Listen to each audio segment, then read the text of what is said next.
10 years ago, I was a 31-year-old mother of three young boys. I had a loving husband and a stable home, and even though I loved my family, I wasn't well inside. I suffered with bouts of extreme anxiety and waves of crippling depression. But that wasn't even the half of it. Over the course of the previous 14 years, I had amassed a laundry list of chronic and degenerative conditions, such as OCD, bipolar 2, borderline personality disorder, fibromyalgia, chronic pain, severe obesity, extreme opioid addiction, and I was even hospitalized for self-harming behavior. If that weren't enough, I had to sleep with a CPAP machine every night. I was literally a hot mess of mind and body.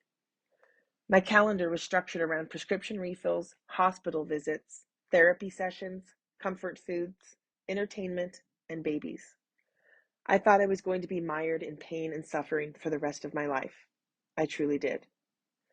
Fast forward a few years, and things only got worse. My unsettledness cost me my marriage. The opioid addiction I had overcome resurfaced as severe alcoholism and all that entails. I went from a hot mess to a train wreck. I was getting fired from jobs, evicted from apartments, and had to nearly lose everything, literally, before I found the resolve to face the truth. I could no longer make excuses for my behavior. No one was left to care which one of my conditions was responsible for my irresponsibility. I had become a criminal and a danger to the public.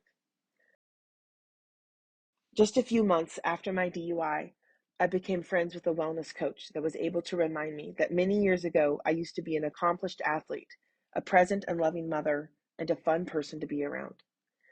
I started thinking about food as something to nourish my body. I started thinking of exercise and movement as a way to get out and connect with my kids. I started looking closely at my expectations and realized I wasn't expecting enough of myself, and I was expecting too much of others. I started feeling a sense of control I hadn't felt since I was a competitor so many years back. I realized that my biggest competition was with my own attitudes and habits. I resolved to take full responsibility for where I was and began reducing the number of inputs that I needed to feel settled in my own skin.